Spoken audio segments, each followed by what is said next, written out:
Elle ne m'a pas parlé, parce qu'elle savait que je devais comprendre sans qu'on l'entende.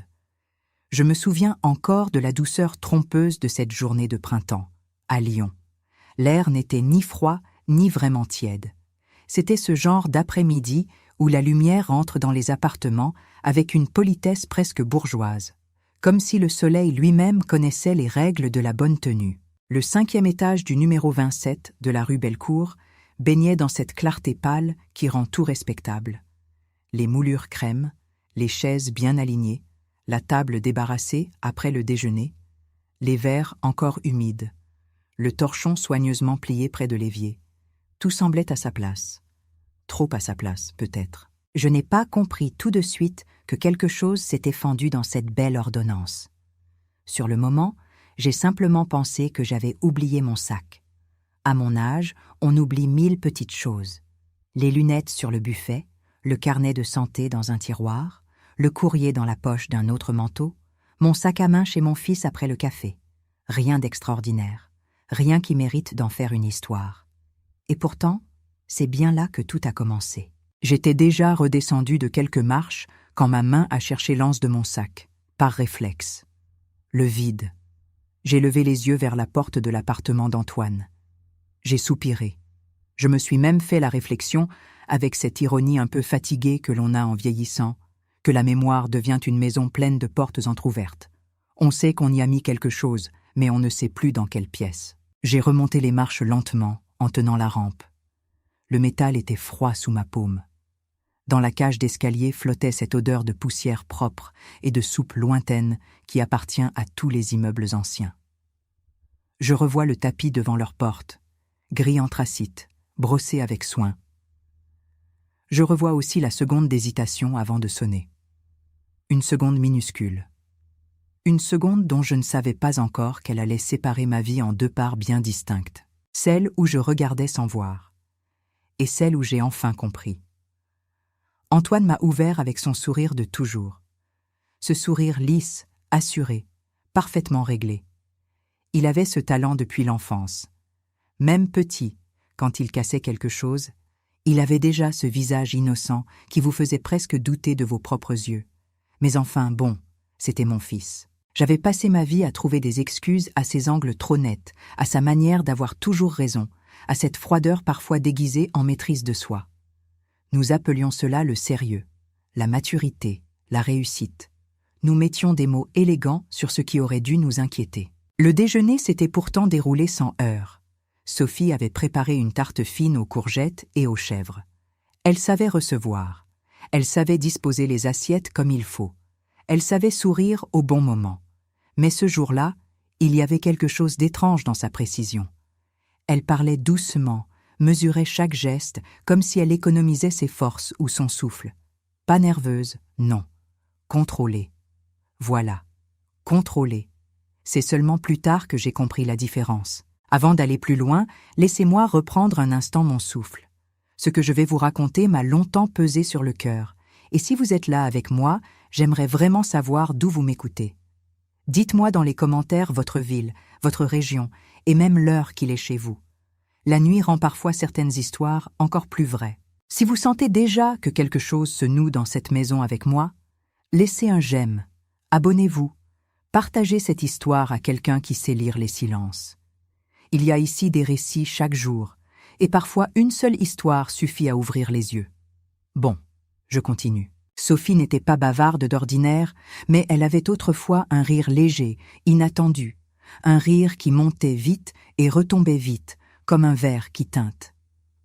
La première fois qu'Antoine me l'avait présentée, dans un petit restaurant près des quais de Saône, elle avait des cheveux attachés n'importe comment, des mains rougies par le froid et un regard franc.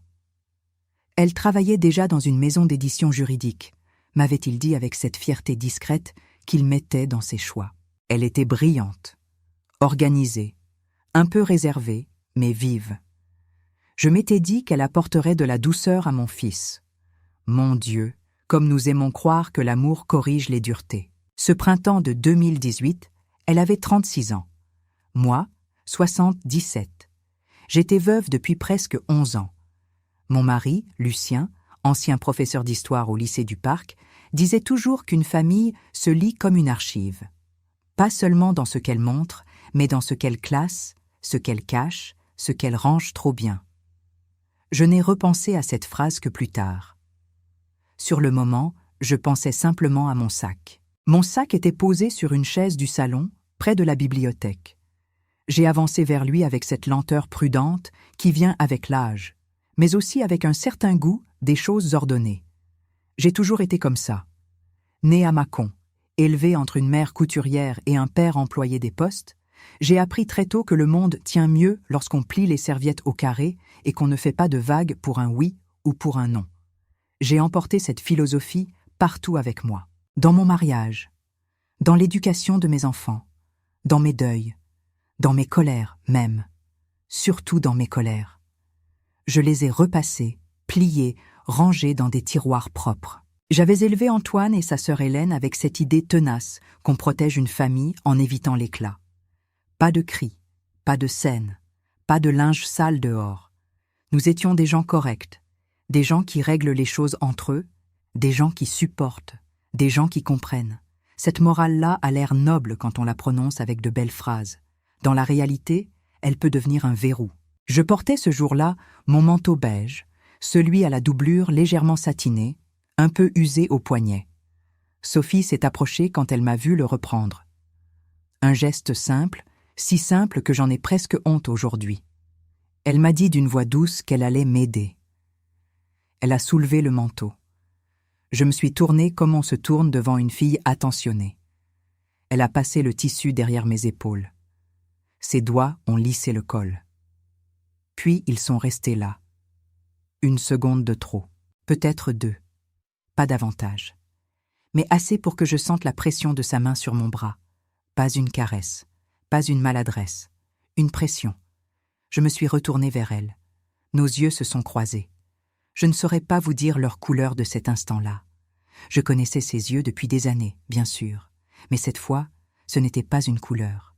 C'était une supplique, pas une peur bruyante, pas une panique, quelque chose de plus terrible encore. Une demande qui avait déjà renoncé aux mots. Je n'ai rien dit. Elle non plus. Antoine, derrière nous, rangeait les tasses dans la cuisine avec une exactitude presque irritante. Les cuillères tintaient contre la faïence. Le bruit était léger, domestique, parfaitement banal. Et dans ce décor de banalité, sa main à elle sur mon bras pesait comme une vérité entière. Je l'ai vue relâcher sa prise aussitôt. J'ai entendu sa voix redevenir normale quand elle m'a souhaité de bien rentrer. C'était troublant à quel point tout avait l'air normal. C'est cela, je crois, qui m'a d'abord empêché de comprendre. Le mal, quand il a appris à vivre dans une maison, ne se présente pas avec des éclats. Il se mélange au quotidien. Il s'habille de silence, de vaisselle rangée, de portes qu'on ferme doucement. Je suis sortie. J'ai pris l'ascenseur cette fois. Je ne sais même pas pourquoi. Sans doute parce que j'avais soudain les jambes molles. Dans la cabine, l'odeur de métal chaud et de parfum ancien m'a donné la nausée. J'ai regardé mon reflet dans le miroir piqué. Une vieille femme bien mise, les cheveux blancs ramenés en chignon, les rides bien nettes autour de la bouche, le collier de perles fines que je mettais encore pour les déjeuners du dimanche. J'ai pensé, très fugitivement, que ma mère aurait eu ce regard-là en vieillissant. Fatigué, mais attentif. Un regard qui connaît les choses qu'on ne dit pas. Quand je suis arrivée dans la rue, Lyon bruissait doucement autour de moi. Les semelles sur les trottoirs. Le grondement lointain d'un bus, une porte cochère qui claque. L'odeur du fleuve, mêlée au café d'un établissement voisin. J'ai marché une dizaine de mètres peut-être, en ajustant mon manteau contre la brise. Et c'est là que ma main a glissé dans la poche. J'ai senti tout de suite qu'il y avait quelque chose. Un papier, plié avec soin, pas froissé. Pas glissé à la hâte comme un ticket sans valeur, plié en rectangle net, presque scolaire. Le papier avait la fraîcheur lisse des feuilles tirées d'une ramette récente. Quand je l'ai sorti, mes doigts se sont mis à trembler si légèrement que j'ai cru d'abord que c'était le vent. Je me suis arrêtée près d'une vitrine. Les mannequins derrière la vitre me regardaient avec leur visage sans yeux. J'ai déplié le papier. Il n'y avait pas beaucoup de mots. Des phrases courtes, des morceaux presque. Pas de nom, pas d'appel direct. Pas d'explication. Rien qui puisse servir contre elle si quelqu'un tombait dessus trop vite. Rien qui ressemble à une plainte. C'était pire. C'était un langage de survie. Je lis encore les premières lignes comme on se souvient d'une prière inversée. Il écoute derrière les portes. Ne réponds pas ici. Il sait quand je mens. Ne me crois pas calme. Les mots semblaient séparés, mais leur vide parlait davantage que leur présence. Mon cœur battait si fort que j'entendais son choc dans mes oreilles. J'ai relu. Puis encore. Quelque chose en moi cherchait à repousser le sens, à lui trouver une autre forme, une explication ménagère, une crise passagère, une fatigue, une dépression. N'importe quoi qui n'ouvre pas cet abîme. Et puis mes yeux sont descendus à la dernière ligne. Ne me laisse pas seule avec lui quand il ferme la porte. Je n'ai pas crié. Je n'ai pas laissé tomber le papier. Je n'ai pas levé les yeux au ciel comme dans ces films mal faits où l'on annonce le malheur avec des gestes trop grands. Non, le choc n'a pas été une explosion. Il a été une lente montée de froid, comme si on avait versé de l'eau glacée entre mes côtes, comme si chacune de ces syllabes avait trouvé sa place dans des années de petits détails négligés, quand il ferme la porte, pas quand il se met en colère, pas quand il boit, pas quand il perd patience, quand il ferme la porte. Il y a des phrases qui ouvrent un monde entier d'horreur sans en nommer une seule chose. Je me suis revue au déjeuner, Sophie passant le pain sans jamais toucher la main d'Antoine, son regard allant à l'horloge quand il quittait la pièce, son sursaut presque invisible quand il revenait, son silence trop propre, son cou marqué d'une légère rougeur que j'avais prise pour une irritation, son poignet qu'elle avait gardé sous sa manche malgré la chaleur.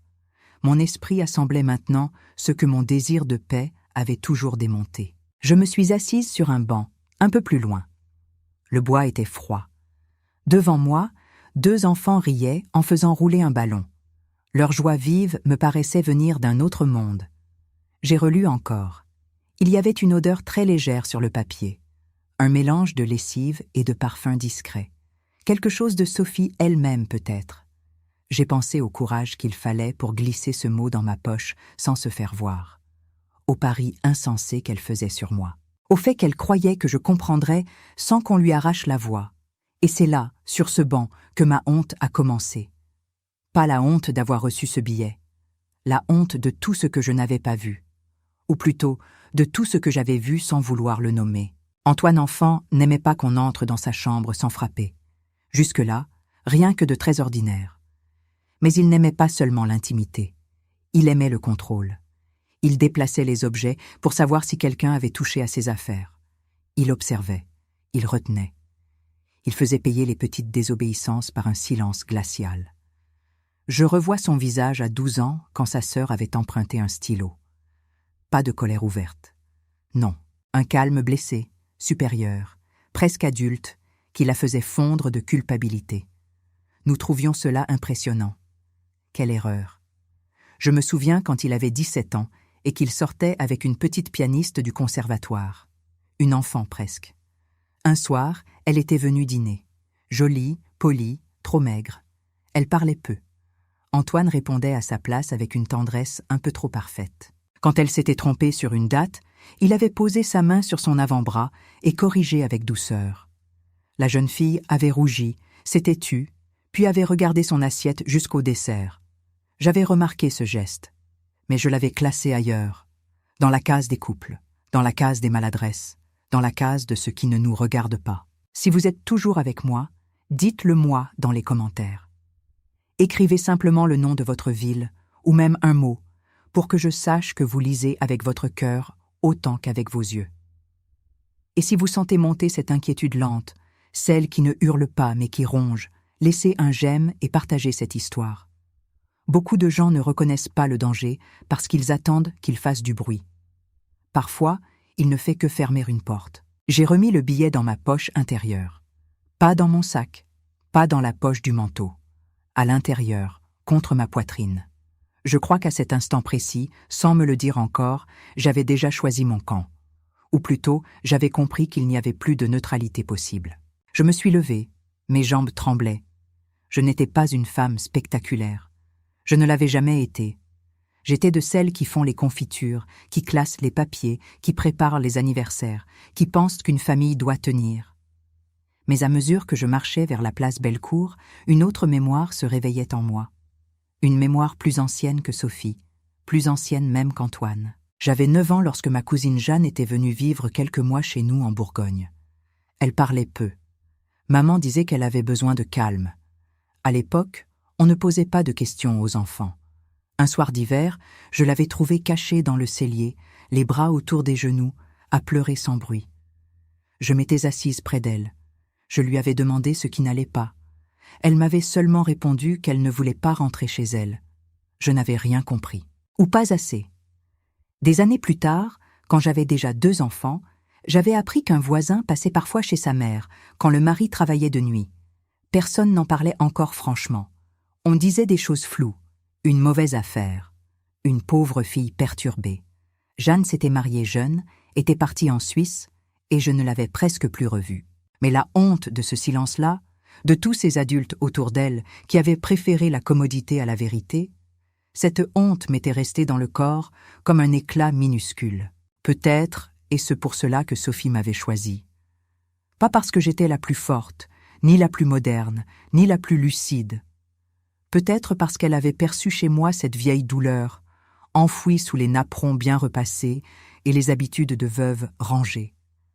Peut-être parce qu'elle savait que certains silences se reconnaissent entre eux.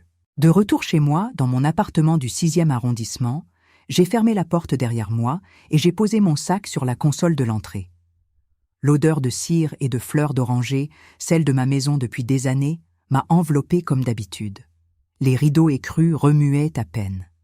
Sur le buffet, la photographie de Lucien me regardait avec son air un peu grave. Je n'avais jamais parlé à une photo auparavant. Ce jour-là, j'ai murmuré, presque malgré moi, que quelque chose n'allait pas. Je me suis assise à la table de la cuisine, sous la suspension en verre dépoli. J'ai repris le billet. La lumière en révélait la simplicité, l'encre noire, l'écriture fine, droite, sans fioriture, pas de tremblement apparent. Cela m'a bouleversé davantage encore. Il y avait dans cette graphie soignée une discipline de survie, comme si même l'appel au secours devait passer pour une note ordinaire. J'ai commencé à écrire tout ce dont je me souvenais. La rougeur au cou, le silence au déjeuner, la main sur mon bras, les phrases du billet, l'heure, le jour, le lieu. Je ne savais pas encore pourquoi je notais. Mais Lucien m'avait appris qu'en temps de confusion, on commence par dater. Toujours. Les émotions mentent parfois, les faits moins. J'ai revu aussi certains détails plus anciens. Sophie annulant à la dernière minute des dîners de famille. Antoine répondant à sa place quand on lui demandait si tout allait bien. Son téléphone à elle toujours posé écran contre la table. Ses épaules qui se relevaient à peine quand la clé tournait dans la serrure. Une fois, 6 mois plus tôt, je lui avais proposé de rester dormir chez moi après une soirée trop arrosée pour prendre le volant. Antoine avait répondu qu'il préférait rentrer. J'avais croisé le regard de Sophie une demi-seconde. Elle n'avait pas insisté. J'avais cru qu'elle voulait simplement éviter les complications. À présent, tout se déplaçait. Le soir est tombé sur Lyon comme un drap bleu-gris. Je n'ai presque rien mangé. Une soupe, 2 cuillères. Du pain sans goût. À 21h, j'ai appelé Hélène pour parler de choses banales. Sa fille avait eu un rhume. Son mari changeait de travail. Je ne lui ai rien dit. Pas encore. Je ne savais pas quelle forme donner à la vérité. Les vérités qui concernent la violence ont souvent d'abord l'air invraisemblable à ceux qui vivent encore dans le confort des apparences. Cette nuit-là, je n'ai presque pas dormi. Le billet reposait dans la poche de ma robe de chambre quand je me levais pour aller boire un verre d'eau. Comme un objet brûlant, comme une présence. Je me suis surprise à écouter ma propre porte, mes propres murs, comme si le simple fait de connaître un secret changeait la nature de tous les bruits autour de moi. Vers 4h du matin, je me suis rappelé une scène de l'hiver précédent. Nous étions tous réunis pour l'anniversaire d'Antoine. Il avait fermé la porte du bureau derrière lui, et Sophie pour lui montrer, disait-il, un dossier sur l'ordinateur. Il n'était resté enfermé que quelques minutes. Quand ils étaient ressortis, elle avait le visage parfaitement neutre, mais ses doigts avaient du mal à tenir le plat. Je l'avais aidée à le poser. Elle m'avait remercié avec un sourire sec. Je n'y avais vu qu'une fatigue. Maintenant, cette simple porte fermée devenait un souvenir à elle seule. Le lendemain matin, le ciel était couvert, bas, couleur d'étain. J'ai bu mon café debout, chose que je ne fais jamais. Puis, j'ai remis mon manteau beige. J'avais besoin de marcher, de penser, de regarder cette ville où mes enfants avaient grandi, où les vitrines ouvraient comme si de rien n'était, où des mères tenaient des cartables, où les tramways glissaient sans connaître la guerre intime qui se jouait dans certains appartements. À l'angle d'une rue, j'ai croisé Madame Roussel, une voisine d'Antoine, que je connaissais de vue. Une femme vive, toujours bien coiffée, le genre à savoir qui descend les poubelles et à quelle heure. Elle m'a salué avec chaleur. Nous avons parlé du temps. Puis, sans y penser vraiment, je lui ai demandé si tout allait bien dans l'immeuble de mon fils. Elle a haussé les épaules. Rien à signaler, m'a-t-elle dit. Enfin, rien de grave. Juste des portes qui claquent un peu fort parfois, au 5e. Mais bon, les jeunes couples, vous savez. J'ai senti ma gorge se serrer. Les jeunes couples. Encore une formule qui couvre si bien les catastrophes. Je n'ai pas voulu aller trop vite, je savais seulement ceci. Sophie avait trouvé un moyen de me parler sans parler. Cela signifiait qu'elle se croyait écoutée, surveillée, ou punie. Et cela signifiait aussi qu'elle pensait ne pas avoir une seconde chance. Quand on arrive à un certain âge, on connaît la différence entre l'imagination et l'intuition. L'imagination court partout. L'intuition, elle, se pose dans le corps, dans le ventre, dans la nuque, dans cette façon qu'a le monde de perdre soudain sa douceur. Je n'avais pas encore toutes les réponses, mais j'avais une certitude. Une femme ne glisse pas un billet pareil dans le manteau de sa belle-mère si elle a d'autres issues. Alors j'ai pris une décision. Pas encore la plus grande, pas encore celle qui allait tout briser. Une décision de vieille femme méthodique. J'allais revenir. J'allais observer. Et cette fois, je ne détournerai plus les yeux. Mais je n'étais pas prête à ce que j'allais entendre avant même d'avoir frappé à leur porte. Le surlendemain, j'ai attendu l'heure où Antoine était censé être au bureau. Il partait en principe vers 8h30, impeccablement rasé, chemise claire, ordinateur portable au bras, comme ces hommes dont on admire le sérieux avant de découvrir ce qu'ils font de leur autorité à huis clos. Je connaissais ses habitudes presque trop bien. Depuis qu'il était enfant, il vivait comme on règle une montre. Même ses colères avaient des horaires. Je m'étais préparée avec un soin inhabituel. Non pour lui plaire, pour tenir. Quand on a 77 ans, le courage prend parfois la forme d'un cardigan bien fermé, d'un carnet dans le sac, d'un mouchoir propre et de chaussures qui ne glissent pas. J'avais glissé le billet de Sophie dans une enveloppe blanche, sans inscription. Je voulais qu'il reste intact. Preuve de quoi, je n'en savais rien encore. Mais preuve quand même. Il y a des jours où l'on sent que le papier pèse plus lourd que le plomb. En montant dans le bus, j'ai regardé les gens autour de moi. Une jeune femme corrigeait des copies. Un homme lisait les sports. 2 lycéennes se montraient des photographies en riant. La vie normale, partout. Cette normalité m'a toujours bouleversée dans les moments de crise. Elle continue pendant que la vôtre s'effondre. Elle ne s'arrête pas pour vous laisser comprendre. J'avais prévenu Sophie par un message très simple, envoyé de mon vieux téléphone dont l'écran me joue parfois des tours. Je passais dans le quartier. Je peux monter 5 minutes si tu es là. Elle m'avait répondu presque aussitôt. Oui. Viens maintenant. Pas de formule, pas de politesse, rien que l'essentiel. Cela seul m'a serré le cœur. La porte s'est ouverte sur elle au bout de quelques secondes. Elle portait un pull bleu clair, trop large, et ses cheveux étaient attachés si vite qu'une mèche restait collée à sa tempe. Son visage semblait calme, mais ses yeux avaient cette vigilance d'animal qui guette tous les bruits. Elle m'a laissé entrer sans m'embrasser, ce qu'elle faisait pourtant d'ordinaire. J'ai senti aussitôt l'odeur de café froid, de lessive et d'une maison tenue. Oui, mais tenue par quelqu'un qui ne dort plus assez. Le salon était impeccable, trop impeccable encore. Un coussin bien centré, aucun journal qui traîne, aucune tasse oubliée. Je ne supporte plus depuis cette histoire les intérieurs trop parfaits. Ils me donnent l'impression d'être des vitrines posées devant des caves. Sophie m'a proposé un café. J'ai refusé. Elle a fermé la porte du salon sans la verrouiller. Ce détail précisément m'a glacée. Elle m'indiquait ainsi ce qui ne devait jamais être fait complètement. Elle s'est assise sur le bord d'une chaise. Moi, sur le canapé. Entre nous, la table basse avec un bouquet de tulipes pâles un peu fanées. Pendant quelques secondes, aucune de nous n'a parlé. J'entendais le bourdonnement lointain du réfrigérateur. Une voiture dans la rue. Le tic-tac sec de l'horloge murale. Et puis Sophie a posé les yeux sur mes mains. « Vous l'avez lu ?» Ce n'était pas une question. J'ai répondu oui. Elle a fermé les paupières. Pas longtemps, juste le temps de laisser passer quelque chose. Je ne vais pas vous rapporter tout de suite ces mots dans l'ordre où ils sont venus. Parce qu'ils ne sont pas venus dans l'ordre. Les gens qui ont peur ne racontent pas comme dans les livres. Ils avancent, reculent, coupent, reviennent.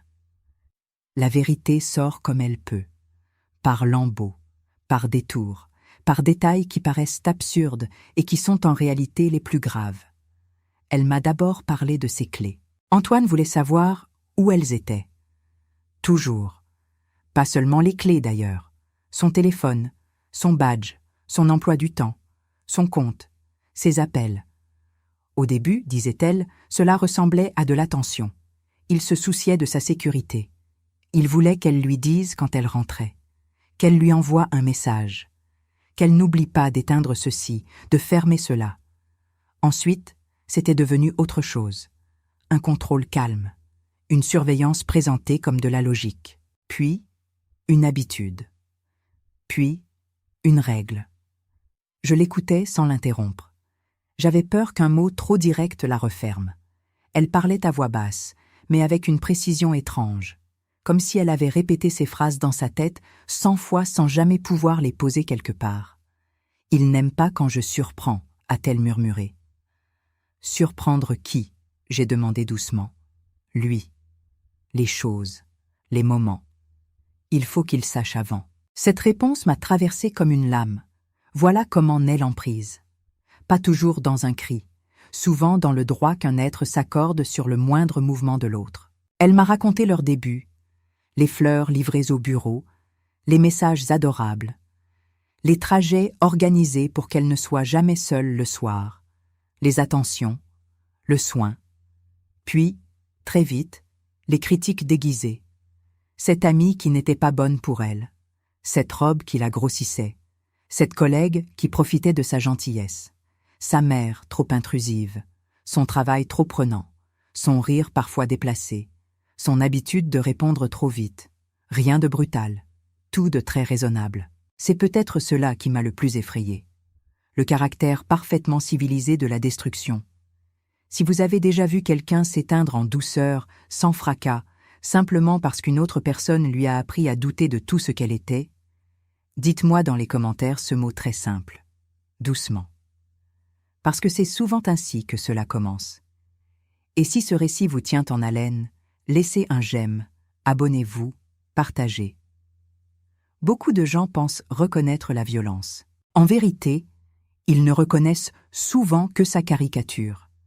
Je lui ai demandé pourquoi elle m'avait choisi, moi. Elle a levé vers moi un regard que je n'oublierai jamais. Parce que vous voyez, pas toujours tout de suite, mais vous voyez, j'ai eu envie de pleurer, pas de fierté, de honte encore. Car si j'avais vu, j'avais aussi accepté de ne pas comprendre. Pendant des années. Sophie a continué. Les portes, a-t-elle dit, c'était important pour lui. Les portes ouvertes quand il voulait surveiller. Les portes fermées quand il voulait punir. Jamais au hasard. Toujours comme un signal. Si je le contrariais devant quelqu'un, il attendait d'être seul avec moi. Et là, il fermait la porte. Pas fort, pas en claquant. Juste ce petit clic. Ce bruit-là suffisait. Je savais que quelque chose allait commencer. Quoi? Sophie. Elle a pris le temps de respirer. Ses doigts serraient si fort le bord de la chaise que les phalanges en devenaient blanches. Il parle. Longtemps. Il me tient debout. Il tourne en rond autour de moi. Il reprend tout. Chaque mot. Chaque geste. Il dit que je mens. Que je provoque. que je me fais passer pour une victime. Il dit que je détruis tout ce qu'il construit. Il s'approche. Il sait se placer. Il bloque. Il prend mon téléphone. Il dit que je ne sortirai pas tant que je n'aurai pas admis. Alors j'admets n'importe quoi, pour que ça s'arrête. Je sentais mon cœur cogner jusque dans mes tempes. Ce qu'elle décrivait n'était pas seulement une peur du conflit. C'était un système, une méthode. Un monde fermé par une porte et gouverné par sa seule version de la réalité. Je lui ai demandé s'il l'avait frappée. Elle a eu ce petit mouvement de tête que font parfois les gens quand la bonne question n'est pas celle-là. Elle a répondu après quelques secondes. Pas comme vous pensez. Pas tous les jours. Pas le plus grave. Explique-moi. Alors elle m'a montré ses poignets. 2 marques à peine visibles. Jaunes déjà sur les bords. Le genre de marque que le temps efface juste assez pour que les autres doutent. Elle a aussi relevé très légèrement la manche de son pull. Un bleu sur la face interne du bras. Puis elle a reposé le tissu en vitesse, comme si même l'air pouvait être indiscret. Il sait où prendre, a-t-elle dit. Il sait où ça se voit moins. Il ne s'agissait donc pas d'une violence accidentelle. Il y avait du calcul jusque dans le choix des endroits. J'ai fermé les yeux une seconde. Dans ma bouche, j'avais un goût de métal. J'ai pensé à tous les repas de famille où il versait le vin avec cette politesse impeccable, à toutes les fois où j'avais remercié mon fils d'être un homme stable. Stable. Quel mot obscène quand on pense à ce qu'il cachait. Je lui ai demandé s'il y avait quelqu'un d'autre au courant. Elle a secoué la tête. Sa propre mère vivait à Grenoble, malade, fatiguée, incapable, pensait-elle, de supporter une telle révélation. Ses collègues ne voyaient qu'une femme discrète. Antoine l'accompagnait souvent aux événements. Il plaisait, il anticipait. Il disait en souriant qu'elle était timide. Les timides sont des proies idéales pour les hommes qui aiment parler à leur place. Et puis il y a eu cette phrase, celle qui a fait basculer mon hésitation en certitude pure. Quand il ferme la porte, il me demande parfois de lui sourire. Je ne crois pas qu'un être humain puisse entendre cela sans que quelque chose se déchire en lui. Lui sourire, pour le rassurer dans sa domination, pour lui donner l'illusion que même la peur consent. Je me suis penchée vers elle. Je lui ai pris les mains. Elles étaient glacées. « Sophie, écoute-moi bien. Tu as eu raison de m'écrire. » Elle m'a regardée comme si elle n'était pas certaine de mériter qu'on la croie. C'est cela aussi, le travail de la violence. Elle retire à la victime jusqu'au droit naturel de nommer ce qu'elle subit. Elle m'a raconté ensuite quelque chose qui, à mes yeux, rendait la situation encore plus dangereuse. Antoine commençait à perdre patience avec le secret lui-même. Au début, il exigeait le silence. Désormais, il testait les limites. Il parlait plus fort. Il se permettait des humiliations voilées devant les autres. Il lui coupait la parole, corrigeait ses souvenirs, riait quand elle cherchait un mot. Une fois, au restaurant, il avait dit devant des amis qu'elle se fabriquait des drames pour exister. Tout le monde avait ri poliment. Sophie aussi, par réflexe. En rentrant, il avait fermé la porte. Je lui ai demandé depuis combien de temps cela durait. Elle a fixé les tulipes sur la table, puis le mur derrière moi, comme si le chiffre était inscrit là. Je crois que ça a commencé vraiment après le mariage. Mais j'ai compris trop tard. Je pensais que c'était le stress. Ensuite, je pensais que c'était ma faute. Puis je pensais que si j'étais plus douce, plus simple, plus facile, ça irait mieux. La phrase s'est éteinte. J'ai senti en moi une colère ancienne, lourde, presque organique. Pas cette colère qui fait crier, une colère de roche, de terre profonde, une colère de femme âgée qui a vu trop de vie s'abîmer parce qu'on a demandé aux bonnes personnes de s'adapter à la cruauté des autres. Je me suis entendue lui demander s'il avait déjà parlé d'avoir un enfant. Elle a pâli d'un seul coup. Oui, mon ventre s'est noué. Et toi? Non. Pourquoi non? Parce que si un enfant entend le bruit de cette porte toute sa vie, il croira que c'est le bruit normal d'une maison. Il y a des vérités qu'aucun traité, aucune émission, aucune campagne ne dira mieux qu'une femme au bord de l'épuisement. Le bruit normal d'une maison.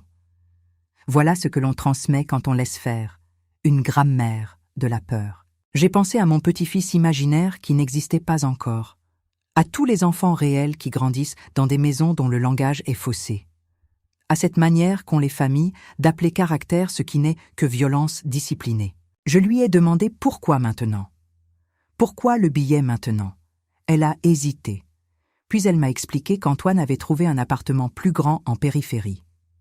Calme, lumineux. Avec, disait-il, un vrai bureau fermé. Il devait signer dans 2 semaines, s'éloigner du centre, quitter le quartier, quitter les voisins, quitter les habitudes, quitter les rares lieux où Sophie pouvait encore croiser du monde à l'improviste. À l'entendre, j'ai compris que le déménagement n'était pas un projet immobilier, c'était une aggravation. Il dit qu'on sera enfin tranquille, a-t-elle murmuré. Ce tranquille-là m'a glacé jusque dans les os. Je lui ai demandé si elle avait de l'argent à elle. Un compte, des papiers accessibles, des doubles de clés, des messages conservés. Elle m'a regardé avec surprise, comme si la simple existence de ces questions ouvrait déjà une issue. Oui, quelques économies sur un ancien livret, ses papiers dans un classeur, son passeport dans le meuble de l'entrée, son téléphone encore sous contrôle partiel. Peu d'échanges écrits, car Antoine préférait dire les choses en face quand il voulait que rien ne reste. Bien sûr qu'il préférait. Les hommes prudents dans leur violence craignent toujours les archives. Je lui ai alors raconté quelque chose de mon propre passé que je n'avais dit à personne depuis des décennies. Ma cousine Jeanne. Le cellier. Le silence de tous. Je ne sais pas pourquoi j'ai parlé à ce moment-là. Peut-être pour qu'elle sache que je ne la croyais pas par charité, mais par mémoire. Elle m'a écouté sans bouger, les yeux brillants. Quand j'ai terminé, elle m'a demandé d'une voix cassée si Jeanne avait été sauvée. J'ai répondu la vérité. Pas assez tôt. Cette réponse est restée suspendue entre nous. Elle contenait tout ce que je ne me pardonnais pas, tout ce que je refusais désormais de reproduire. Je suis désolée, je dois faire ici une petite pause. Ce que je viens de vous raconter n'est pas le genre de choses qu'on lit vite, puis qu'on oublie. Si vous êtes encore là, dites-moi dans les commentaires où vous vous trouvez et quelle heure il est chez vous. Êtes-vous seul à lire ceci? Ou quelqu'un est-il près de vous? Laissez un j'aime si cette histoire vous fait sentir à quel point certains gestes minuscules peuvent contenir un monde entier. Et abonnez-vous pour la suite, parce que ce que Sophie m'a confié ensuite a tout changé. Quand j'ai repris, je lui ai demandé s'il y avait des témoins indirects, une voisine, une amie, un collègue ayant remarqué quelque chose. Elle a cité un nom presque en passant, Claire Dumas, une collègue du service juridique, plus âgée qu'elle, attentive, qui lui avait déjà demandé 2 ou 3 fois si tout allait bien. Sophie n'avait jamais répondu franchement, mais Claire avait vu les manches longues en juin, les rendez-vous médicaux annulés, les excuses trop travaillées. Je me suis raccrochée à ce nom comme à une première marche. Puis Sophie a ajouté un autre détail. Un détail minuscule, apparemment banal, et pourtant essentiel. Antoine avait l'habitude de vérifier les sacs en prétendant chercher ses écouteurs, son chargeur, un document. Rien d'ouvertement accusateur. Simplement une manière de rappeler que rien ne lui échappait. Le jour du déjeuner, s'il ne l'avait pas fait avant mon départ, c'est parce qu'il avait reçu un appel professionnel en cuisine. Voilà pourquoi le billet avait pu passer. Voilà pourquoi il n'y aurait peut-être pas de seconde occasion. Je lui ai dit qu'elle ne devait plus m'écrire de cette manière si elle se savait observée. Elle a acquiescé. Nous avons alors convenu de quelque chose de simple. Si je lui envoyais le message. La tarte était très bonne et qu'elle répondait « Merci », cela voudrait dire qu'Antoine était près d'elle. Si elle répondait « Je t'en ferai une autre », cela voudrait dire qu'elle pouvait parler. C'était pauvre, fragile, mais c'était une ligne. Au moment où nous finissions cette conversation, un bruit de clé a tourné dans la serrure. Sophie s'est vidée de sa couleur. Je n'oublierai jamais ce que j'ai vu sur son visage. Ce n'était pas seulement de la peur, c'était une réorganisation complète d'elle-même, comme si tout son corps savait exactement comment effacer ce qui venait d'exister. Ses épaules se sont redressées, sa bouche s'est lissée, ses mains ont quitté les miennes. En 1 seconde, la femme qui m'avait parlé s'est recouverte d'une autre. Antoine est entré. Il portait son manteau encore sur le bras et tenait son téléphone à la main. Il a eu l'air surpris. Juste ce qu'il fallait. Pas trop, jamais trop. Maman. Quelle bonne surprise. Je l'ai regardé comme je regarde à présent toutes les photographies anciennes de lui, en cherchant déjà la faute dans le sourire. Il a expliqué qu'une réunion avait été annulée. qu'il en profitait pour déjeuner plus tard au bureau. Il a embrassé Sophie sur le front. Un geste tendre en apparence. J'ai vu pourtant la rigidité de son cou. Elle a souri. Pas un sourire. Une réponse musculaire. Je me suis levée. J'ai dit que je passais simplement saluer Sophie. Il m'a répondu que cela lui faisait plaisir. Puis, avec cette légèreté étudiée qu'il savait prendre quand il testait les gens, il a demandé si nous nous racontions des secrets de femmes. J'ai senti le sol se dérober un instant. Sophie a baissé les yeux. Moi, j'ai souri. Le vieux réflexe bourgeois. Celui qui sauve parfois 1 minute, mais qui a coûté tant d'années. Oh, tu sais, ai-je dit, à nos âges, on échange surtout des recettes et des douleurs de dos. Il a ri. Un rire impeccable. Puis il m'a regardé un peu trop longtemps. Je ne saurais pas expliquer ce moment autrement qu'ainsi. Quelque chose en lui a cherché dans mon visage une information qu'il n'était pas certain d'avoir perdue. Il ne savait pas, mais il soupçonnait qu'une pièce lui échappait. Je l'ai compris à la manière dont il a légèrement penché la tête, exactement comme lorsqu'il était enfant et qu'il devinait qu'on avait déplacé un objet dans sa chambre. Je suis partie presque aussitôt. Dans l'entrée, Sophie m'a tendu mon écharpe. Ses doigts n'ont pas osé s'attarder cette fois. Antoine se tenait derrière elle, une main posée sur le chambranle, sourire en place, regard calme. Le parfait fils, le parfait mari, l'homme qu'on invite sans inquiétude, l'homme dont on dira plus tard qu'on n'aurait jamais imaginé.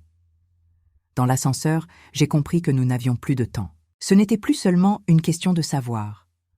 Antoine avait commencé à sentir un déplacement. Or, les hommes qui vivent de contrôle deviennent dangereux quand ils perçoivent la moindre fissure. Ils peuvent supporter le silence. Pas l'incertitude.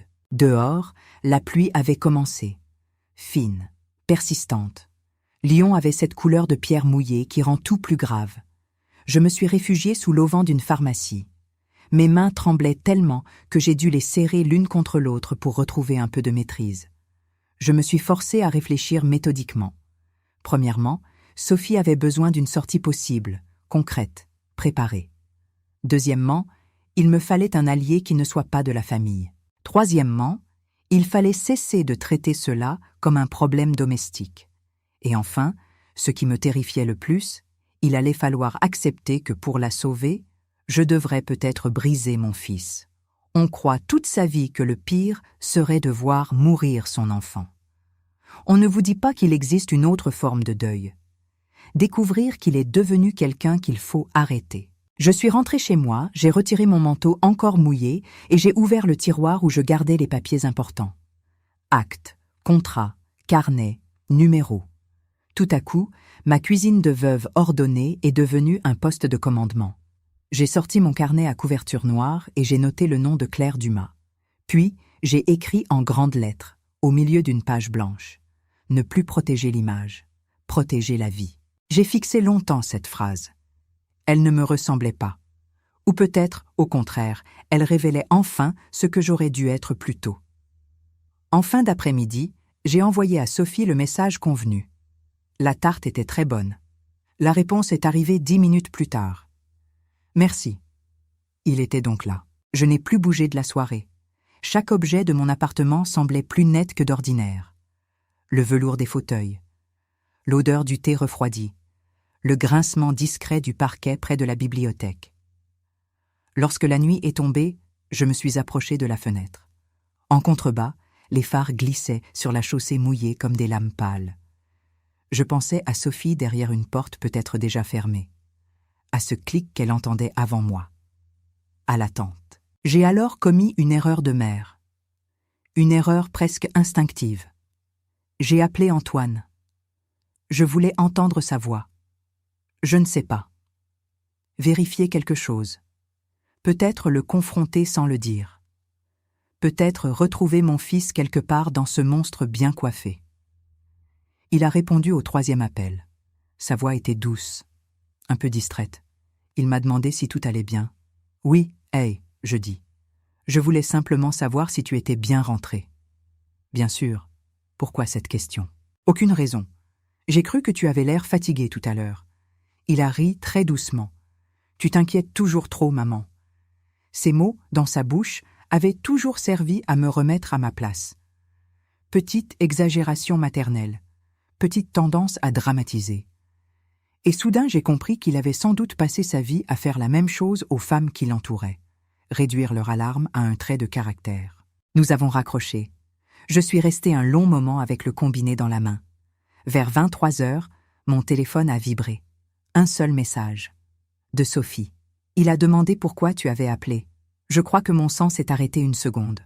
Puis un second message est arrivé. Je crois qu'il sait qu'il y a quelque chose. J'ai répondu aussitôt. Ne supprime rien. Ne réponds plus. Demain matin, je commence. Elle n'a pas répondu. Et moi, dans le silence de ma cuisine, j'ai compris que la prochaine journée ne serait plus faite d'observation. Elle serait faite d'action. Parce que désormais, Antoine ne fermait plus seulement une porte sur Sophie. Il commençait à refermer le piège sur nous deux. Si vous voulez, j'enchaîne ensuite avec la partie 3 et la partie 4 dans la même voie, avec la montée de tension, l'épreuve, les alliés et le renversement. Le matin suivant, je me suis réveillée avant l'aube, sans avoir vraiment dormi. À mon âge, les nuits blanches ne ressemblent plus à celles de la jeunesse. Ce ne sont pas des nuits pleines d'élan ou d'idées. Ce sont des nuits qui vous laissent les os lourds, la bouche sèche, et cette sensation étrange d'avoir porté un poids invisible jusqu'au lever du jour.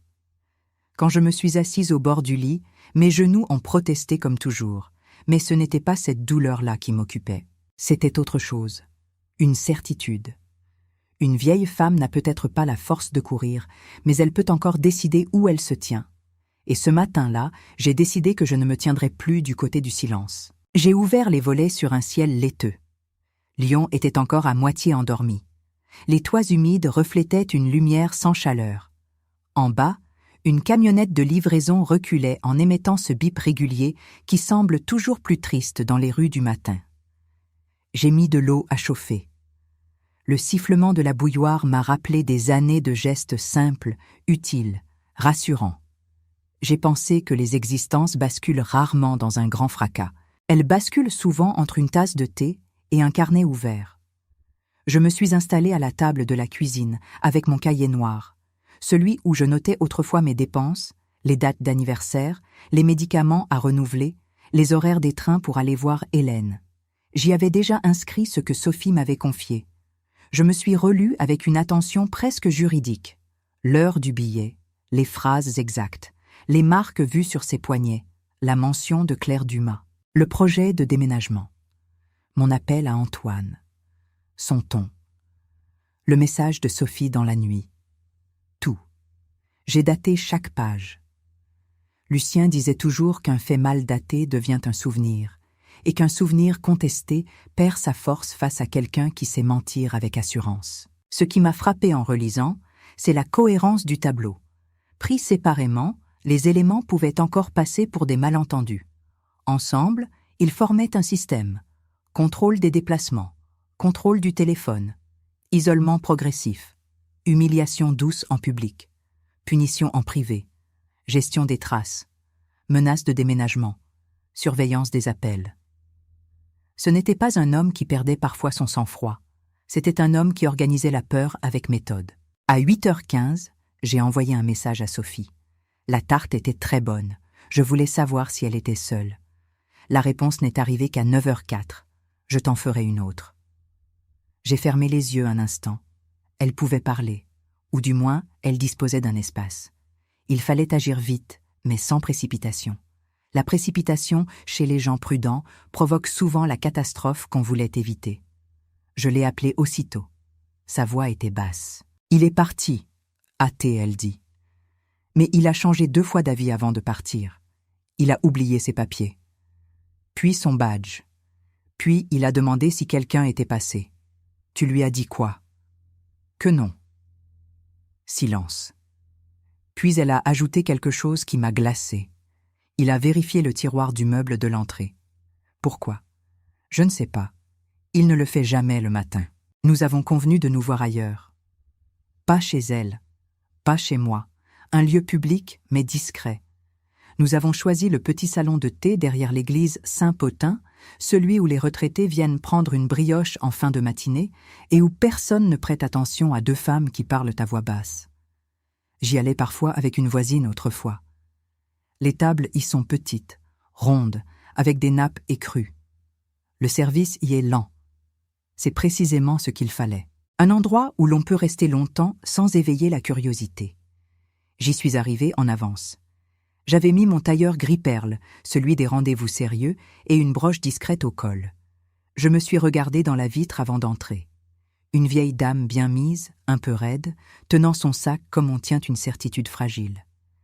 Les gens se trompent souvent sur les femmes âgées. Ils nous prennent pour des ombres du passé. Ils oublient que nous avons parfois traversé assez d'années pour reconnaître l'odeur d'un désastre avant les autres.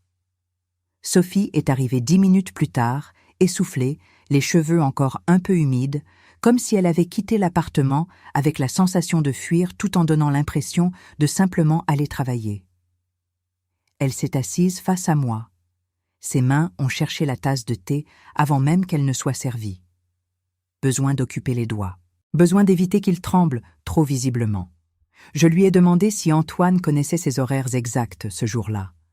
Elle m'a répondu oui. Presque tout. Elle travaillait bien en maison d'édition, mais depuis plusieurs mois, il lui demandait d'envoyer des messages en arrivant, en partant, et parfois même au moment de la pause déjeuner. S'il n'avait pas de réponse assez vite, il appelait. D'abord une fois, puis 2, puis 5. J'ai pris mon stylo.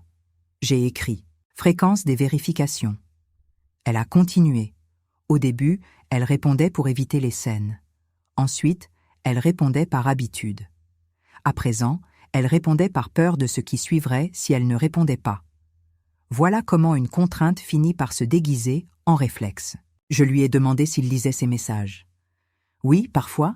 S'il connaissait ses codes. Oui. S'il avait accès à son compte bancaire principal. Oui. S'il lui arrivait de lui retirer son téléphone. Oui. S'il l'empêchait de voir certaines personnes. Pas frontalement. Mais il trouvait toujours une raison. Une fatigue, un dîner plus important, une critique contre tel ami, une remarque blessante après telle visite. Au bout du compte, on ne cesse pas de voir les gens parce qu'on en a reçu l'ordre. On cesse de les voir parce qu'on ne supporte plus le prix de les avoir vus. Avant de continuer, laissez-moi vous demander quelque chose. D'où me lisez-vous aujourd'hui? Dans quelle ville? Dans quelle région? Et quelle heure est-il chez vous au moment où vous avancez dans cette histoire avec moi? Écrivez-le en commentaire. J'aime imaginer ces récits traverser les maisons, les cuisines, les trains, les nuits de chacun. Et si vous sentez que cette histoire mérite d'être entendue jusqu'au bout, laissez un j'aime, partagez la vidéo et abonnez-vous. Certaines vérités ont besoin de beaucoup d'oreilles avant que plus personne ne puisse les étouffer. Je lui ai alors demandé si elle avait déjà tenté de le quitter. Sa réponse est venue avec une honte qui ne lui appartenait pas. 2 fois. La première après une scène où il l'avait enfermée pendant plus de 2 heures dans le bureau, simplement parce qu'elle avait parlé d'un poste intéressant à Paris qu'elle n'avait même pas l'intention d'accepter. Il n'avait pas crié. Il avait juste tourné autour d'elle, démonté chaque phrase, expliqué pourquoi elle n'était pas capable, pourquoi les autres se moquèrent d'elle, pourquoi elle lui devait la vie stable qu'elle avait. Quand enfin il avait ouvert, elle avait pris une valise. Il s'était mis à pleurer. Vraiment pleurer, disait-elle, à genoux, la suppliant, lui promettant une thérapie, lui rappelant tout ce qu'ils avaient reconstruit. Elle était restée. La seconde fois, 6 mois plus tard, après qu'il lui avait serré le bras si fort qu'une marque était restée près d'1 semaine. Cette fois, il n'avait pas pleuré. Il avait été glacé. Il lui avait dit qu'elle pouvait bien partir, bien sûr, mais qu'il raconterait partout qu'elle était instable, qu'elle inventait des violences imaginaires, qu'elle avait des crises, qu'elle buvait en cachette quand elle stressait. Il connaissait ses fragilités, ses angoisses, les périodes de fatigue intense après la maladie de sa mère. Il les avait archivées. Puis il les lui avait rendues sous forme d'armes. Je suis restée un instant sans parler. Une jeune serveuse est venue déposer 2 parts de tarte aux pommes que nous n'avions pas commandées. Erreur de table. Elle s'est excusée, a repris les assiettes en souriant. Cette scène minuscule m'a presque fait mal. Le monde était plein de gestes ordinaires, aimables, simples. Et nous, assises là, nous apprenions comment un homme transforme l'intimité en prison. Je lui ai demandé si Antoine possédait des armes. Non. S'il avait déjà menacé de la tuer. Pas directement. jamais avec ces mots. Mais il disait parfois des phrases comme celle-ci. « Si tu me détruis, je ne réponds plus de rien. » Ou alors « Un jour tu iras trop loin et tu regretteras. » Et aussi « N'oublie pas que les accidents existent. » Il disait cela calmement, comme on rappelle une évidence météo. Je l'écoutais et chaque phrase me paraissait plus dangereuse que des cris. Les gens qui hurlent brûlent parfois leur violence en public. Les autres la conservent intacte jusqu'au huis clos. Je lui ai demandé pour Claire Dumas. Sophie m'a expliqué qu'elle travaillait au service voisin, qu'elle approchait la cinquantaine, qu'elle avait le regard acéré de celles qui ont beaucoup observé et qui ne se laissent pas facilement distraire par les apparences. Claire avait déjà vu Sophie sursauter à la moindre vibration de téléphone. Elle lui avait dit un jour, à la machine à café, qu'une femme heureuse ne vérifie pas son écran comme on vérifie une alarme. Sophie avait ri, nié, changé de sujet. Mais Claire n'avait pas oublié. J'ai décidé que je devais la rencontrer. « Pas seule », a murmuré Sophie immédiatement. « S'il la prend, il ne la prendra pas par toi, » ai-je répondu. « Et pas par moi si je peux l'éviter. » Je me suis surprise à employer ce ton calme, ferme, presque autoritaire. Je ne suis pas une femme dominatrice. Je ne l'ai jamais été. Mais il existe des circonstances où la tendresse prend la forme d'un plan. Nous avons établi une première stratégie, simple, précaire, mais réelle. D'abord, Sophie devait rassembler discrètement certains documents. Carte d'identité, passeport, carte vitale, relevé bancaire, contrat de travail, carnet de chèques si elle en avait un. Rien d'un coup. Un papier par jour, glissé dans une chemise que je garderai chez moi. Ensuite, elle devait noter sur une feuille séparée tous les épisodes d'Atable dont elle se souvenait. Sans lyrisme, sans explication. Juste les faits, les dates approximatives, les lieux, les témoins éventuels. Enfin, il fallait identifier un moment où elle pourrait quitter l'appartement sans que cela ressemble à une fuite, au cas où il faudrait la mettre à l'abri en urgence. Sophie m'écoutait comme si chaque point ouvrait une fenêtre. Pourtant, je voyais bien qu'elle était aussi terrifiée par ce que ce plan impliquait. On croit vouloir être sauvé. En réalité, être sauvé suppose d'abord d'admettre jusqu'où l'on est tombé. Et cela coûte plus que ce qu'imaginent les gens de l'extérieur. Je lui ai demandé si elle avait déjà consulté un médecin pour les marques, les insomnies, les douleurs. Oui, une fois, un généraliste du quartier. Elle avait parlé de stress, rien de plus. Le médecin avait noté anxiété, fatigue, tension élevée, pas de mention de violence. C'était trop tôt. Elle n'osait pas. J'ai senti le poids de tous ces dossiers médicaux où le mot juste n'apparaît jamais au bon moment. Nous sommes restés près de 2 heures dans ce salon de thé. Elle a mangé 3 bouchées de brioche. Moi, je n'ai presque rien touché. Au moment de partir, je lui ai demandé une dernière chose. « Sophie, est-ce qu'il y a un moment où il est le plus dangereux ?» Elle n'a pas hésité. Quand il sent qu'on lui échappe. J'ai fermé mon sac, j'ai payé l'addition, et j'ai su qu'à partir de maintenant, chaque mouvement devrait être pesé. En sortant, l'air de mars piquait encore. Les cloches de l'église ont sonné midi. Une jeune mère passait avec une poussette. Un homme téléphonait à côté d'un kiosque à journaux. Un couple se disputait mollement près du feu rouge. Tout paraissait si ordinaire que j'ai eu envie de saisir quelqu'un par le bras et de lui dire qu'au milieu de ces passants, une femme mesurait chacun de ses retours à la maison comme on mesure l'approche d'un orage. Mais les drames les plus redoutables se déplacent sans pancarte. Je suis rentrée chez moi et j'ai attendu 1 heure avant d'appeler le standard de la maison d'édition. Je me suis présentée comme la belle-mère de Sophie, souhaitant joindre Claire Dumas pour une question délicate et personnelle. On m'a fait patienter. Puis une voix grave, nette, a répondu. Je lui ai dit très peu de choses. Seulement que je souhaitais la rencontrer à propos de Sophie, que cela concernait sa sécurité et que je comprenais si elle préférait refuser. Le silence à l'autre bout a été bref.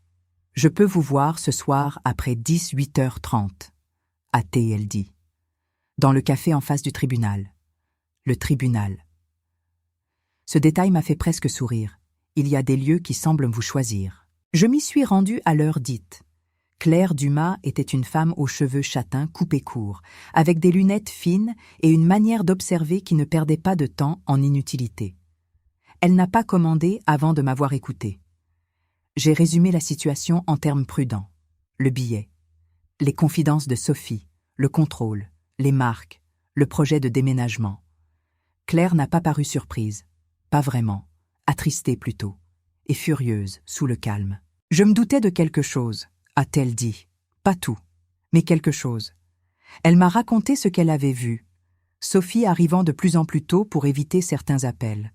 Sophie effaçant parfois son écran dès qu'on s'approchait, non par secret, mais par réflexe de protection. Sophie refusant les déjeuners improvisés. Sophie pleurant une fois dans les toilettes sans donner d'explication. Claire avait tenté d'ouvrir la porte plusieurs fois, toujours refermée poliment. « Vous êtes la première personne de la famille à me confirmer qu'il se passe bien quelque chose », a-t-elle ajouté. Je craignais que tout le monde préfère son personnage à sa réalité. Cette phrase m'a frappé en plein cœur. Son personnage. Oui. Antoine était devenu un personnage si solide que même ses proches s'y appuyaient pour ne pas voir le vide moral derrière. Nous avons parlé concrètement. Claire connaissait une association lyonnaise d'aide aux femmes victimes de violences. Elle avait aussi le nom d'une avocate spécialisée, sérieuse, discrète. Elle m'a dit quelque chose que je n'oublierai jamais. Vous devez partir du principe qu'il a toujours un coup d'avance dans le quotidien. Donc il faut que vous ayez un coup d'avance dans la préparation. Elle avait raison. Les hommes comme Antoine règnent sur l'immédiat. Il faut leur opposer une patience plus vaste qu'eux. Avant de nous quitter, Claire a posé sa main sur la table et m'a demandé si j'étais prête à aller jusqu'au bout, même si cela signifiait exposer publiquement mon fils. La question était simple. La réponse, elle, ne l'était pas. Pendant une seconde, j'ai vu Antoine enfant, son premier cartable, sa fièvre à 6 ans, sa main dans la mienne devant l'école. Puis j'ai vu Sophie sur cette chaise, parlant des portes fermées. Et j'ai compris que le vrai déshonneur ne serait pas de l'exposer. Le vrai déshonneur serait de le couvrir encore. Oui, ai-je répondu. Claire m'a alors donné le numéro de l'association, le nom de l'avocate, et un conseil plus précieux que tout. N'essayez pas de convaincre Antoine. Préparez la sortie. Les hommes qui vivent du contrôle discutent pour gagner du temps. Si vous êtes toujours là, je veux vous remercier. Ces histoires ne sont pas faites pour être survolées. Elles demandent qu'on les traverse. Alors dites-moi en commentaire d'où vous me regardez. Et surtout si vous avez déjà compris, un jour, qu'un danger ne devait plus être négocié, mais contourné avec méthode. Laissez un j'aime si vous sentez monter la tension avec moi. Abonnez-vous, parce que la suite va nous emmener là où tout se joue vraiment. Et partagez, car il y a peut-être quelque part une femme qui attend qu'une autre lui montre enfin qu'il existe un chemin. Cette nuit-là, pour la première fois depuis le billet, j'ai eu un plan assez solide pour respirer un peu. Pas dormir, non. Respirer. J'ai classé les informations dans une grande enveloppe Kraft. Billet de Sophie. Note datée. Nom de Claire Dumas. Coordonnées de l'association. Nom de l'avocate. J'ai inscrit au crayon sur l'enveloppe. Document personnel. On aurait dit une banale chemise administrative. C'était une mèche. Le lendemain, j'ai appelé l'association depuis une cabine située près de la gare, par une prudence presque ridicule peut-être, mais je ne voulais laisser aucune trace immédiate dans mes relevés détaillés. Une travailleuse sociale m'a écouté longtemps. Elle m'a posé les bonnes questions. Violence physique. Violence psychologique. Emprise. Escalade récente. Menace. Isolement. Projet de départ. Elle parlait sans dramatiser, sans minimiser non plus. Une voix de métier. Une voix qui sait que le danger n'a pas besoin d'effet pour être réel. Elle m'a dit ceci. Si madame est prête à quitter le domicile, il faut préparer un moment où monsieur n'est pas là. Un lieu sûr, des affaires essentielles et un accompagnement juridique rapide. S'il y a un risque de réaction violente lorsqu'il découvre le départ, il faut éviter toute confrontation seule. Je notais chaque mot. Puis j'ai demandé « Et si elle n'est pas encore prête à partir ?» Alors il faut continuer à documenter, créer des points d'appui et surtout ne pas rompre le lien avec elle. L'isolement est son avantage, la constance doit devenir le vôtre. Cette phrase m'a nourri toute la journée. La constance, voilà ce que je pouvais offrir. Pas la force physique, pas la rapidité, la constance d'une vieille femme qui ne lâche plus. Mais à peine avais-je raccroché que mon téléphone a sonné. Antoine. J'ai senti mon ventre se serrer. J'ai répondu. Sa voix était plus douce que jamais. Trop douce. Maman, tout va bien. Bien sûr. Tu as vu Sophie récemment. Hier un peu, ai-je dit avec le calme le plus neutre possible. Ah oui. Elle m'a dit. C'est gentil de veiller sur elle. Elle est un peu fragile en ce moment, tu sais. Le mot. Fragile. Je l'ai entendu comme on entend un mécanisme se mettre en place. Je me suis contentée d'un murmure vague. Il a continué, toujours très posé, me parlant de son travail, d'un dossier compliqué, d'une possible signature immobilière à venir. Puis, il a glissé, l'air de rien. J'espère qu'elle ne t'a pas raconté trop de bêtises. Elle traverse des périodes où elle interprète beaucoup. Et voilà. La première pierre du récit adverse, jetée avec précaution, à moi seule, comme un test. J'ai répondu que Sophie me semblait fatiguée, rien de plus. Il a ri doucement. Puis il a dit une phrase qui m'a donné froid jusqu'aux mains. Je compte sur toi pour ne pas encourager ces idées noires. Nous avons raccroché. Je suis restée immobile sur le trottoir, la cabine derrière moi, les passants glissant autour comme un courant d'eau. Ce n'était plus de la simple suspicion. Antoine commençait à me positionner dans son système. Soit j'étais une alliée du maintien de l'ordre domestique. Soit je devenais une menace.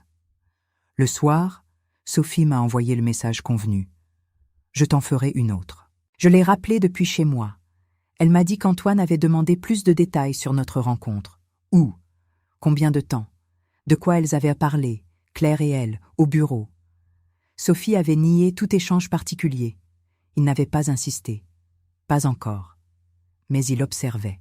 Nous avons alors décidé d'une chose plus grave, d'une chose qui n'était plus seulement prudente, mais décisive. Sophie me remettrait ses documents dès le lendemain soir, quelques-uns seulement. Pas tous.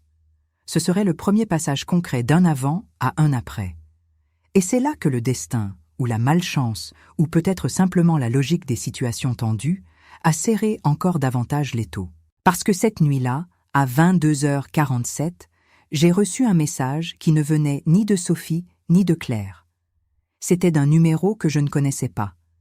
Il n'y avait qu'une seule phrase. « Madame Lefebvre, ne faites rien dans votre coin.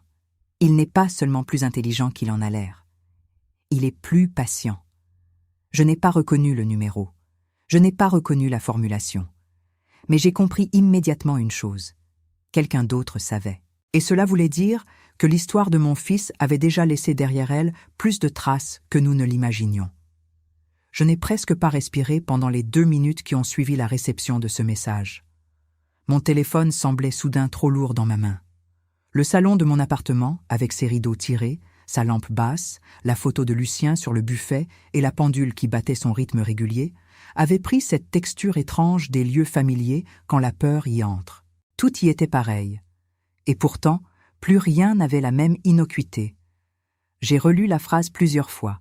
« Madame Lefebvre, ne faites rien dans votre coin. Il n'est pas seulement plus intelligent qu'il en a l'air. Il est plus patient. Pas de signature, pas d'explication.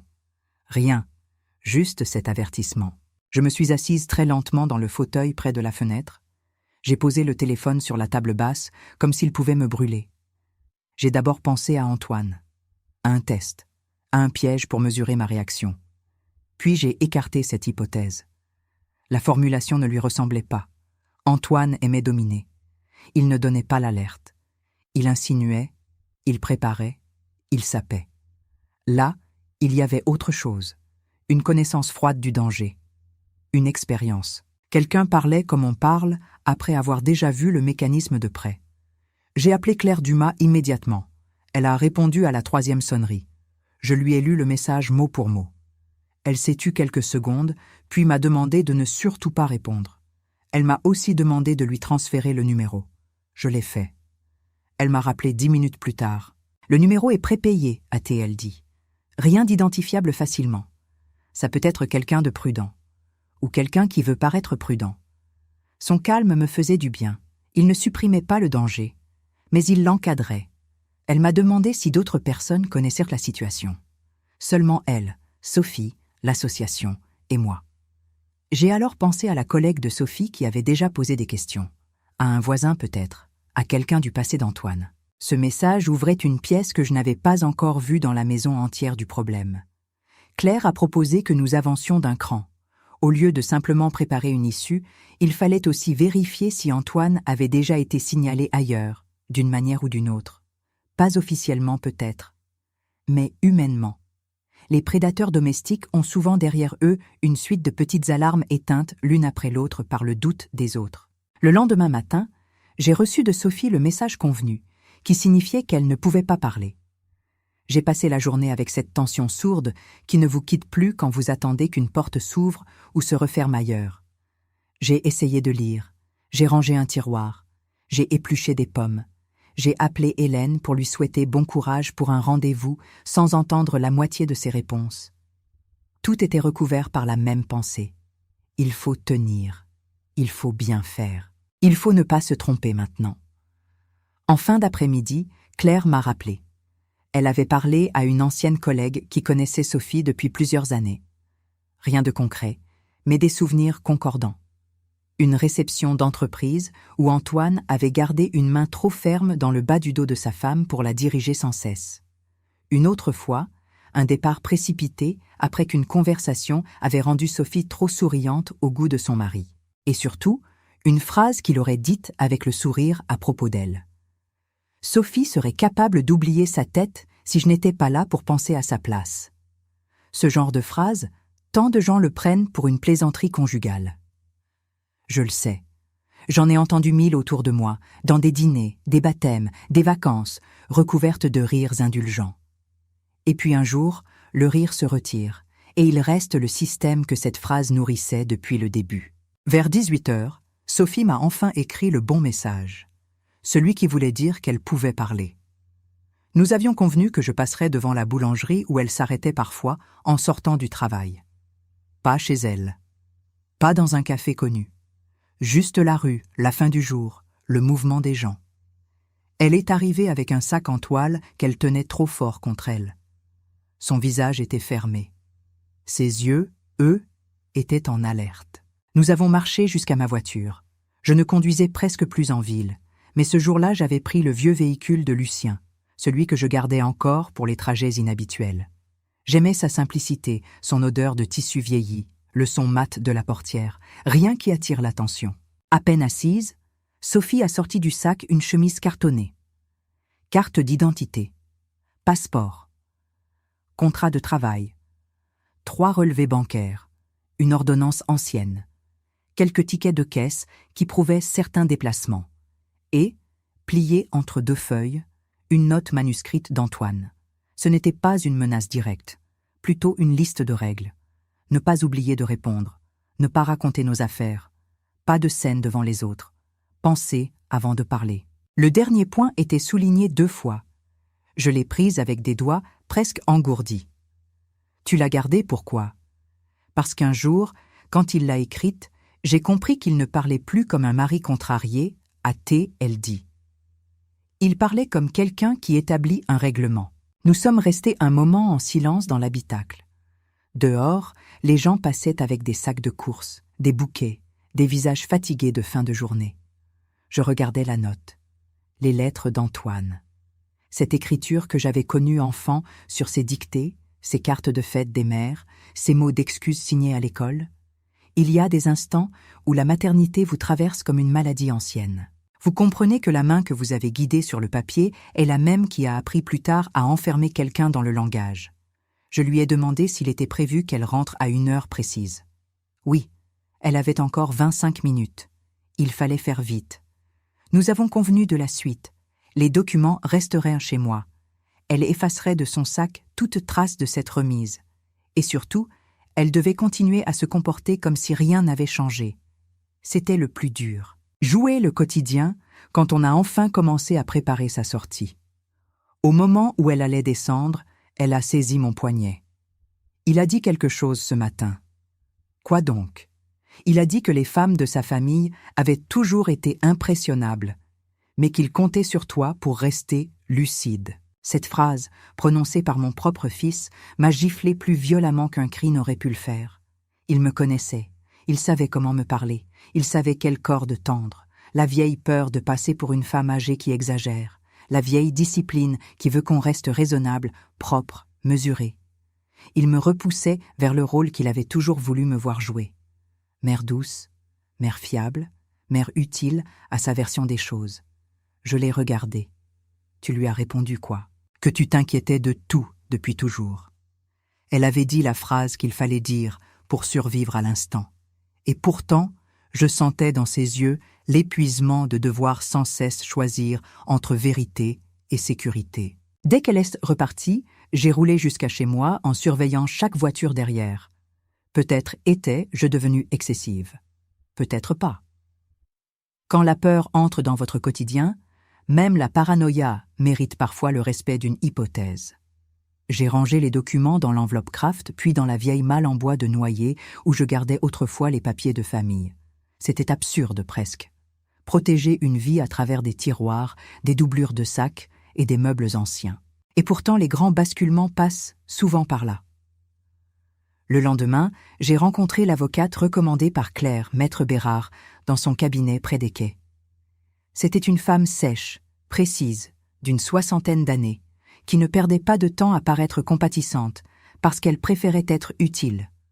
Je lui ai exposé la situation sans fioriture, le billet, les confidences, les documents, le contrôle, les menaces implicites, le futur déménagement, le message anonyme.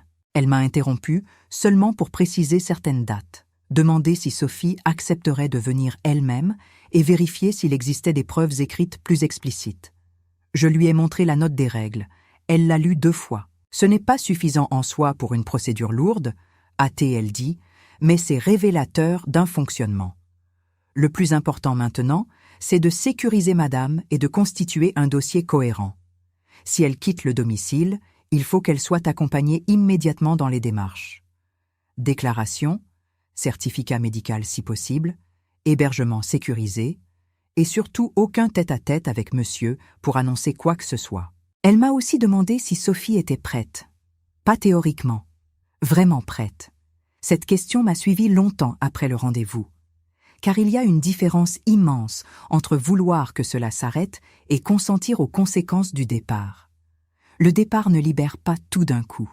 Il ouvre d'abord une guerre de versions, de papier, de peur, d'insomnie, de culpabilité. J'avais besoin de savoir si Sophie tenait assez debout pour traverser cela. Le soir même, nous nous sommes revus toutes les 3, Sophie, Claire et moi, dans la petite arrière-salle de l'association. Une pièce sobre. Chaises en plastique, table claire, boîte de mouchoirs au centre, affiches discrètes sur les droits, les numéros d'urgence, les procédures. Un lieu sans beauté, mais chargé d'une forme de dignité grave. Ici, les phrases n'avaient plus besoin d'être jolies. Elles devaient seulement être exactes. La travailleuse sociale nous a posé les questions une à une. Pas pour satisfaire une curiosité malsaine, pour établir la réalité. Violence verbale, oui. Contrôle financier, partiel mais réel. Isolement, oui. Humiliation, oui. Intimidation physique, oui. Prise du téléphone, oui. Surveillance, oui. Menace voilée, oui. Blessure visible, oui. Possibilité d'un départ sécurisé, peut-être. Puis Sophie a parlé, plus clairement qu'elle ne l'avait jamais fait avec moi. Peut-être parce que le cadre l'autorisait. Peut-être parce qu'une fois les premiers mots sortis, les autres ont cessé de paraître interdits. Elle a raconté une soirée d'automne où Antoine avait verrouillé le bureau parce qu'elle avait répondu trop vite à un collègue homme devant lui. Elle a raconté une nuit où il l'avait réveillée à 2 heures pour reprendre une conversation qu'il estimait mal terminée. Elle a raconté comment il l'obligeait parfois à reformuler une excuse jusqu'à ce qu'elle la dise avec le ton qu'il jugeait sincère. À mesure qu'elle parlait, le visage de Claire se fermait. Le mien aussi sans doute. La travailleuse sociale, elle, gardait ce calme professionnel qui n'était ni froid ni tendre. Un calme fait pour contenir sans déborder. Et puis Sophie a dit quelque chose qui a changé la nature de notre urgence. Il m'a demandé hier si je croyais qu'une femme seule comme moi pourrait s'en sortir longtemps sans lui. Le silence qui a suivi a eu la densité d'un mur. La travailleuse sociale a posé son stylo. Nous ne sommes plus dans une simple préparation prudente. Hâtée, elle dit. Nous sommes dans une phase d'escalade. Le mot a résonné longtemps en moi. Escalade. Oui. Tout allait vers le haut, le danger, la méfiance, le contrôle, le risque. Alors nous avons fixé une date. Pas dans un mois, pas dans 15 jours, dans 4 jours. Le vendredi suivant, Antoine devait se rendre à Grenoble pour une réunion de direction. Départ tôt, retour prévu en soirée. Sophie prendrait un jour de congé sous prétexte d'une migraine. Claire passerait la chercher à 9 heures. Moi, je resterai disponible pour récupérer le reste des effets essentiels et servir de point de chute. L'association coordonnerait la première mise à l'abri. Maître Bérard préparerait les premières démarches. Tout devait tenir dans quelques heures. Quand le plan a été prononcé à voix haute, j'ai senti que nous venions de franchir une ligne. Jusque-là, nous pensions, nous collections, nous évaluions. Désormais, nous allions arracher Sophie à la logique de la porte fermée. Et personne, surtout pas Antoine, n'accepterait cela sans réagir. Si vous êtes encore là avec moi, merci. Vraiment. Il faut parfois beaucoup de courage pour écouter les étapes qui mènent à l'action, parce qu'elles sont moins spectaculaires que le drame, mais elles sont celles qui sauvent. Dites-moi en commentaire votre ville et l'heure qu'il est chez vous. Et dites-moi aussi si vous sentez ce moment où l'histoire cesse d'être une inquiétude pour devenir une décision. Laissez un j'aime, abonnez-vous, partagez. La suite approche du point où plus rien ne pourra être recouvert par les apparences. Les 4 jours qui ont suivi ont eu une lenteur insupportable. Sophie envoyait les messages convenus. Antoine semblait plus doux, ce qui, paradoxalement, nous inquiétait encore davantage. Les hommes qui sentent le glissement reviennent parfois à la gentillesse, comme on jette un drap sur une cage. Il lui a apporté des fleurs le mercredi. Il lui a proposé un week-end au bord du lac le jeudi. Il lui a dit le soir qu'ils avaient besoin de se retrouver. Chacune de ces attentions arrivait trop tard, et précisément au bon moment pour troubler quelqu'un de fatigué. Sophie me l'a reconnu d'une voix honteuse. Une partie d'elle voulait croire à une accalmie. Bien sûr, comment ne pas le vouloir? On ne survit pas à l'emprise sans s'attacher parfois à ces miettes de douceur. Je lui ai répété ce que Claire et la travailleuse sociale disaient. Un apaisement juste avant la perte de contrôle n'est pas une guérison. C'est souvent une stratégie. Et même lorsqu'il n'est pas calculé, il ne suffit pas à effacer le système. Le jeudi soir, j'ai préparé dans ma chambre d'amis des draps propres, une serviette, une veilleuse près du lit, un verre d'eau sur la table de chevet. C'était peut-être inutile, Sophie n'allait pas forcément dormir chez moi. L'association avait un lieu plus sûr. Mais je ne pouvais pas ne rien préparer. Les femmes de ma génération savent consoler par les tissus, la chaleur, les objets à portée de main. C'était ma manière de lui dire intérieurement. Tu pourras te poser quelque part. Même si ce quelque part n'est pas ici. Je n'ai presque pas dormi cette nuit-là. J'ai gardé le téléphone posé près de moi. À 5h30, j'étais déjà habillée. À 6h10, Sophie m'a envoyé un simple mot. Parti. Puis rien. À 7h30, Claire a confirmé qu'elle serait bien au rendez-vous. À 8h15, Maître Bérard a laissé un message sec. J'attends votre signal pour lancer les premières démarches. À 8h40, j'ai fait les 100 pas dans mon salon, comme une bête en cage. Puis, à 9h12, Sophie m'a appelé. Sa voix n'était pas seulement tendue, elle était cassée. Il est revenu. Mon cœur a manqué un battement. Pourquoi? Il a dit qu'il avait oublié un dossier. Il est dans l'appartement. Claire est en bas. Je ne peux pas sortir avec le sac. Il me regarde. Je me suis levée si vite que la chaise a raclé le parquet. Écoute-moi.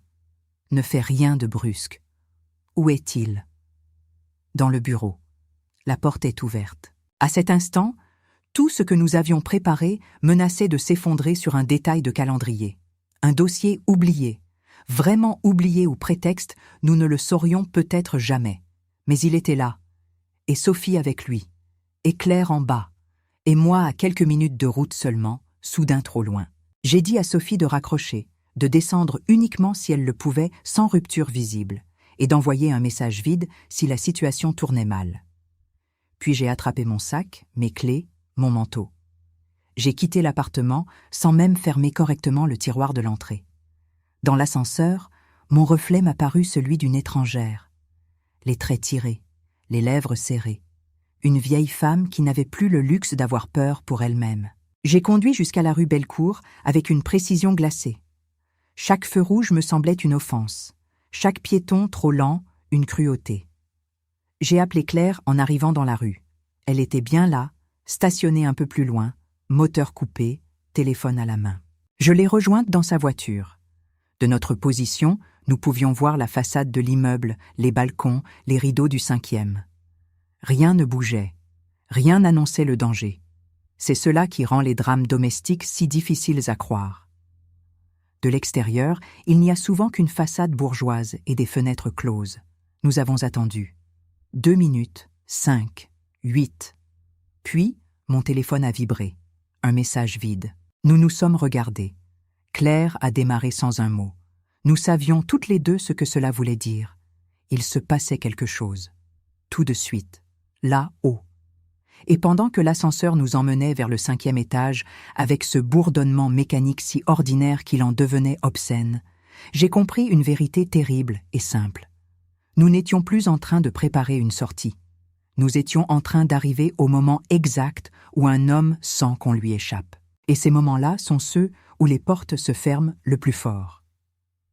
Je peux continuer directement avec la partie 5 et la conclusion finale complète du récit, toujours en français et dans la même intensité. J'ai moi aussi changé. Il aurait été trop facile de croire que je n'avais fait que sauver quelqu'un et qu'il suffisait désormais de s'installer dans une dignité calme. La vérité est plus rude. J'ai perdu un fils, ou plutôt j'ai perdu l'illusion que j'avais de lui. Le deuil de l'image est un travail sans tombe, sans cérémonie, sans fleurs. On se réveille encore certains matins avec le souvenir de l'enfant qu'il fut, et l'on doit rappeler à son cœur que l'homme qu'il est devenu a choisi sa route malgré tout ce qu'on voudrait se raconter pour l'excuser. J'ai aussi perdu une certaine innocence sur la famille. Non, le sang ne protège pas de la vérité. Non, les maisons bien tenues ne sont pas des refuges garantis. Non, l'éducation et la réussite ne vaccinent pas contre la cruauté. J'ai dû apprendre tard ce que j'aurais voulu comprendre plus tôt. L'harmonie n'est pas une valeur quand elle exige le sacrifice silencieux de l'un pour le confort moral des autres. Hélène, de son côté, s'est rapprochée de moi d'une manière nouvelle. Plus adulte, plus nue. Nous n'avons pas réparé le passé, cela n'existe pas. Mais nous avons cessé de jouer à cette famille qui maîtrise tout par la politesse. Elle me téléphone maintenant quand quelque chose l'inquiète vraiment, sans attendre que cela passe. Elle dit les mots avant qu'ils ne durcissent. C'est peut-être peu pour certains. Pour nous, c'est une révolution. 1 an plus tard, presque jour pour jour après le billet, Sophie est revenue avec moi rue Bellecour. Pas pour revoir l'appartement. Jamais. Pour marcher seulement dans le quartier. Le ciel était clair. Les vitrines brillaient. Les terrasses se remplissaient à l'heure du café. Nous avons traversé la place sans nous presser. À un moment, elle s'est arrêtée devant une devanture où des manteaux de printemps étaient exposés. Elle a regardé le reflet de nos silhouettes côte à côte et m'a dit en souriant, un vrai sourire cette fois, que les poches d'un manteau ne lui feraient plus jamais peur. Puis elle a glissé sa main dans la poche du mien pour rire et elle a trouvé le vieux billet plié que j'y gardais encore, protégé dans une petite enveloppe transparente. Oui, je l'avais conservé, pas comme une relique morbide, comme un rappel, d'où nous venions, de ce qu'un simple papier avait contenu, du courage qu'il faut parfois à quelqu'un pour ne pas écrire tout, parce qu'il suffit d'écrire juste assez à la bonne personne. Elle l'a relu en silence. Puis elle m'a demandé pourquoi je le gardais toujours avec moi certains jours, parce qu'il m'a appris à quel point une vie peut dépendre de ce qu'on accepte enfin de lire. Nous avons continué à marcher. Le vent soulevait légèrement les pans de nos manteaux. Des enfants couraient autour d'une fontaine.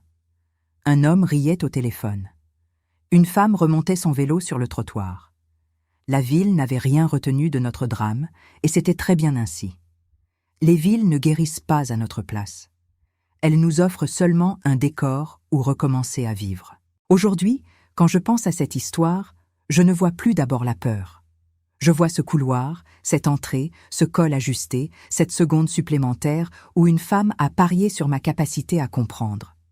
Je vois aussi tout ce que j'ai dû briser en moi pour ne plus protéger le faux équilibre. Il y a dans nos sociétés une vieille admiration pour ceux qui tiennent, qui supportent, qui arrangent, qui évitent le scandale. Mais je vais vous dire ce que l'âge m'a appris.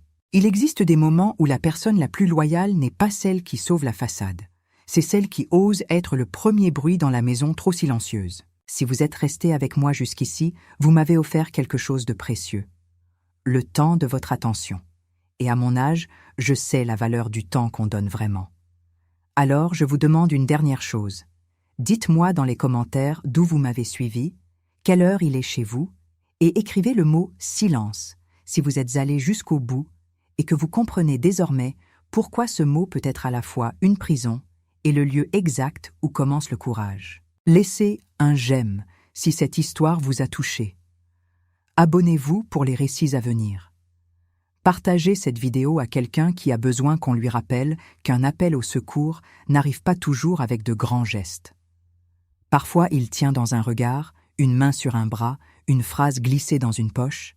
Prenez soin des enfants. Prenez soin des femmes qui se taisent trop proprement.